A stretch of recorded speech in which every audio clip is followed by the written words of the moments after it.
Why spend more when there's so many deals to be had?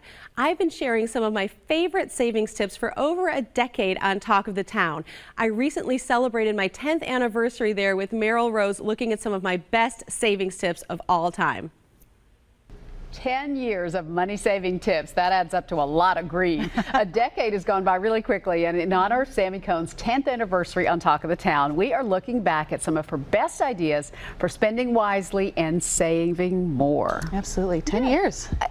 That's just hard to believe, isn't it? It's crazy, right? Yeah. Well, and it's funny. I think one of the pitfalls we have as women sometimes is we believe that everyone knows what we know already, and that's not the case. And it amazes me how many people still come up to me and ask what I consider to be some of the most basic money-saving questions. So we're going to tackle those today. Okay, first, we're going to start with saving money with gift cards. Right. Now, we think gift cards is what? You give as a gift. I want people to start thinking about gift cards for themselves. And what I mean by this is to actually go to places like Costco, where you can save sometimes 25% off on the face value of gift cards, and start using those for your own family. So you're talking about restaurant cards and that kind of thing. If you know you're going out for a restaurant, go and get that first, and then you're creating your own sale. Even trips like Disney, you can go and get those discounted Disney cards, and even somewhere like Kroger, where you're going to get your fuel points and those types of things on top of it.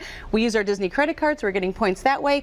Again, you're making your own sale, so don't think of giving gift cards, keeping gift cards. I like that. All right, cook once, eat twice is one of your good ideas. Absolutely. So you're going to start buying your groceries with the intent of having leftovers. So for instance, let's say you get a roast, you cook it once in your slow cooker, your Instant Pot. You're going to have that with some potatoes or some beans.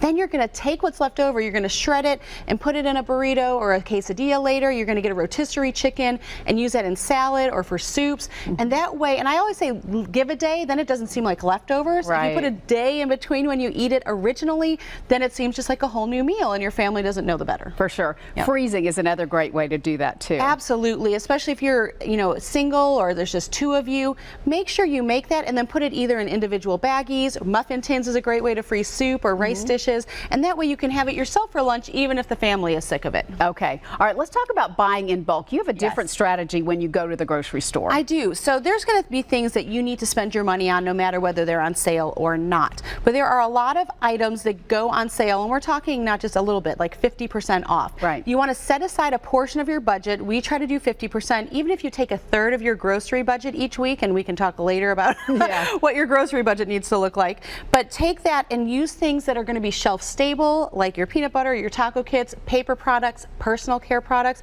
but even things like cheeses. Our family loves cheese, and those things last longer than you might think, even though they're dairy. You can even freeze some of those items, but use it so that you're not just buying one of them when it's half off, you're buying enough to get you through to the next sale. Okay, good. You've got one more good idea here, using your email in a different way. The screen is your friend when it comes to saving. So what I always say is set up a separate email for your savings, when you're following stores. That's how you're going to be able to find all those savings, is by actually following them on social media, signing up for those mailing lists. But if you've got them flooding your inbox, not only is that annoying, that can trigger you to want to spend more. So have them go to a separate email or a separate folder, create a separate Twitter list for your favorite stores, check it once a week, twice a week tops. I love that. That's great. Thank you. You've got more great tips online, as always, at SamiCohn.com, and we appreciate 10 years of you sharing your great ideas with us. Hopefully 10 more. Hopefully so. Before I go, I need you to know to count the cost. Recently, I had a really great opportunity come my way, one that I thought was even an answer to prayer. But words of my spiritual mama came into my head that said, at what cost? What is it going to cost you, not just financially, but what are the repercussions that can happen emotionally, spiritually, even for your family for generations to come? So what I want you to do, no matter what comes your way today, whether a blessing or an obstacle, is to count the cost. Friends, it's been a pleasure being with you today. Thank you for inviting me into your homes and into your lives. I want to thank all of my guests, and I want you to have a great day. Make sure you make it great, and do not wait to tell someone you love how you feel about them. Bye, friends.